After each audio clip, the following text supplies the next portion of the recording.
Hi, everyone. I'm Ivan Biyuki. Welcome back to Wall Street Silver. Our guest today is Garrett Goggin, editor of Stansberry Research Silver Stock Analyst. Garrett, it's great to see you again, sir. Hey Ivan, how you doing? Thanks for having me. Yeah, it's an absolute pleasure having you on. Garrett, it's been an absolute rough year for silver. And with inflation, we've been expecting a lot more. Where do you see us going for 2022? Yeah, Ivan, this year the average silver miner is down about 35%.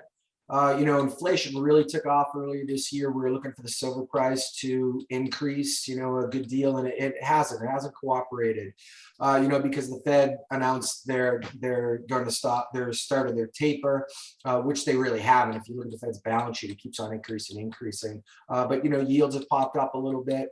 Real yields are trending well. They have moved off their lows, but they look like they're going to start moving lower. And when that happens, we look to silver and gold to take off in 2022. What we think is going to happen here is that, the Fed's pushing on the brakes a little bit. The economy is going to slow down, fall off a cliff because it's all based off interest rates and debt. When that happens, the Fed's going to be in a box. Gold and silver are going to sniff it out in inflation, and they're going to have a good 2022.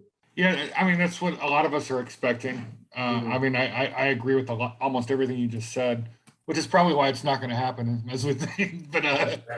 Uh, we were talking earlier before we started recording about Mexico and how Yeah, Mexico's been a real shit show all year. yeah. Can you describe to our audience what you're deep in some of these companies, Yeah. analyzing the political, the permit situation, and a lot Mhm. of a lot of the big players are pulling out of Mexico, right? Yeah. So explain what's Um, going on to our audience. Yeah, sure. So last year, the price of silver didn't cooperate. And then, the leading country in the world is Mexico. Mexico produces, the majority of the world's silver production, I think close to 40%. Behind Mexico is Peru and China. They produce about 25% each. So if you want to be invested in silver, you have to be invested in Mexico. And Mexico's been the world's leader for hundreds of years. You got Fresnillo mine in the Mexico company down there that's been mining Saucito for hundreds of years, and just that's where the world silver comes from.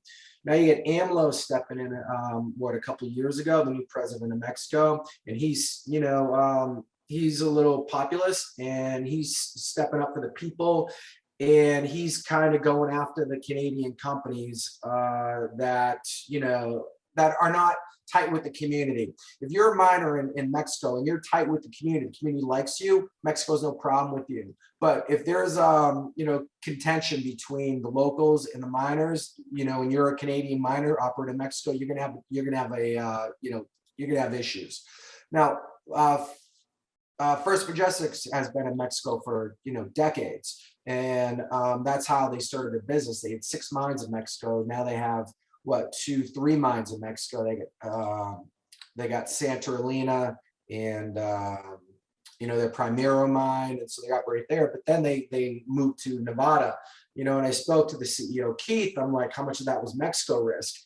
He's like 100%. We're just looking to diversify a little bit, out of Mexico just in case it gets bad in Mexico, because First Majestic has a pending lawsuit based off, the royalty transaction that Primera had with Wheaton Precious, and Mexico's looking for, back payments from First Majestic. So, we've seen a couple of royalty deals work out in the favor of royalties. The offshore streaming structure has worked out, has been proven legal, in the court. So we don't think First Majestic's going to have problems with that. But just there's more and more stress from Mexico, the Mexican government, on these miners. And we saw it happen with Fortuna Mining. Fortuna Mining says one of their good mines, San Jose, has been in operation for 10, 20, 15 years, and it's their leadest free cash flow producer. And everything's been fine according to the company with San Jose for year after year after year. Yet you hear the under rumblings about the community not being happy and issues with the Mexican government. And then just last quarter, for Fortuna Silver, they announced that their permits were denied by the environmental agency in Mexico, and that was pretty much out of the blue. So their stock, traded down, hard that day. Because they lost their cash cow. And then about a couple of weeks later, the president, AMLO, stepped up for the company because he got a phone call from the local the local leader in Oaxaca, saying, hey, man, if we shut this mine down, we're going to lose over 1,800 jobs. Our community will be devastated. We need to keep this thing going. So magically, their environmental permits got renewed, within the next week. The sum total of all this is it's creating uncertainty for the big guys, the big invest. Yeah. Keith Neumeyer's First Majestic, Yeah. Fortuna, the other big players. Yeah. And does that sort of cause them to? I think intuitively they're going to invest less in Mexico, right? They're going to de-risk the situation, look elsewhere, right? Yeah, who's going to commit hundreds of millions of dollars, to a project when the rules might change, the next year. You get Mag Silver. Mag Silver, they own 44% of the monster Juanicipio project in Mexico, and their partner is Fresnillo Mine, a Mexican operator. So you'd think that, all right, they got Fresnillo Mine, and that's close with the government. They're not going to have any problems, smooth sailing. They're going to go in production, at the end of this year. They'll be great. They just announced over this week that they can't get their electricity going for another 6 months due to backups, due to COVID, due to government restrictions, whatever. That was one company that thought was going to slide right through, and it hasn't. It's tough operating there. So if you're a company looking to commit hundreds of millions of dollars to a mining project, I don't know if Mexico is going to be the first choice anymore for silver. Looking out 3, 4, 5 years. When the biggest player on the planet sort of starts tailing off because of political issues, I got to think that plays into supply down the road later this decade. Yeah, absolutely, no doubt. Well, there's a couple things there. So the silver producers we're looking at are going to produce 234 million ounces basically in 2021.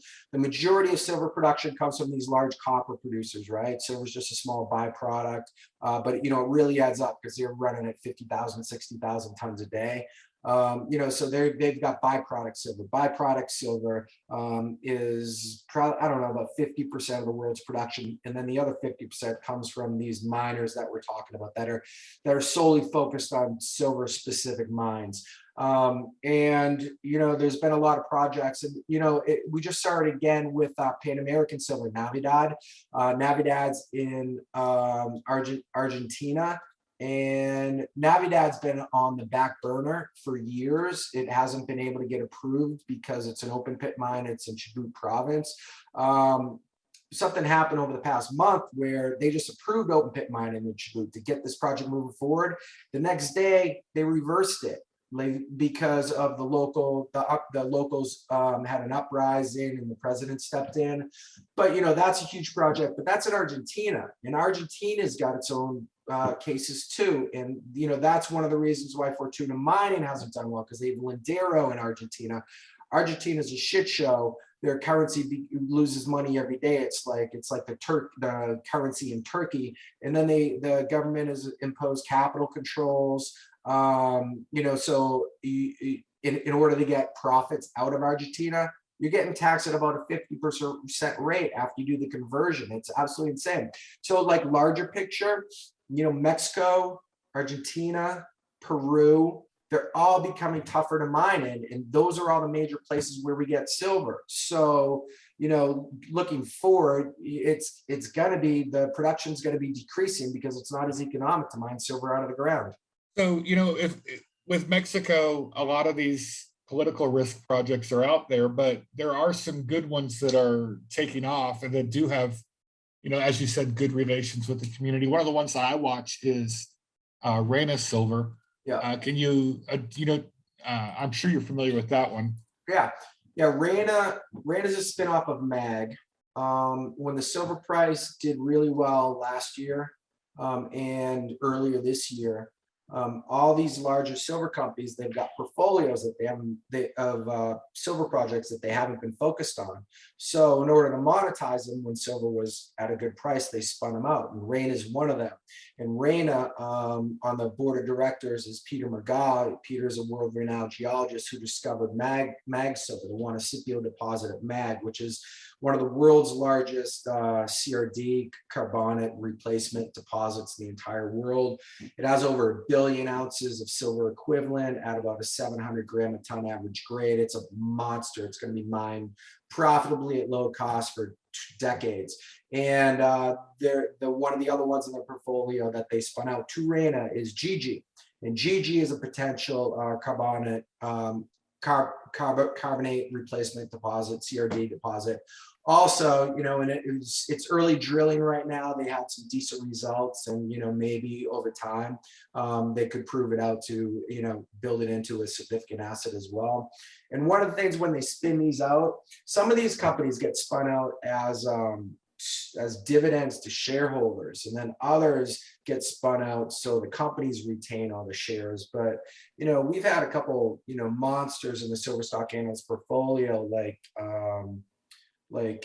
Silvercrest Metals, which got spun out of Silvercrest Mine, and now the shareholders got a share spin out. So we prefer those sort of deals versus the ones that the companies kind of hang on to themselves that are just trying to monetize something.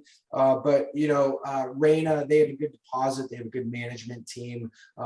They've avoided a tremendous amount of dilution, and the results have been pretty good so far. On another topic, if you can't look at Mexico for whatever reasons, and you want to invest outside of Mexico to avoid that political risk, another option is China. China's number 3 right now for silver production. Yeah. And one of the biggest players there that we can easily get is Corp Metals, right? Which I know that you follow closely, and I know Rick Rule is also very positive about this company. We've interviewed him, and he's mentioned this one. It's just an incredible management team. What do you know about Corp? What should people be keeping in mind? Corp was on our Faith 5 list a couple years ago because it got really beat up by a short raid by one of the short selling firms, talking about shady Japanese firms and all this stuff. But I've been covering the company for a long time, and its CEO is Ray Fang. And Ray does a great job for shareholders. And you got to look through the financials, the balance sheet and the financial statements. And what you can see is that, the company's profitable. They're going to produce about 12 million ounces of silver this year at a $10 cost. And so they're profitable, they're generating free cash. And then you see what they do with their free cash.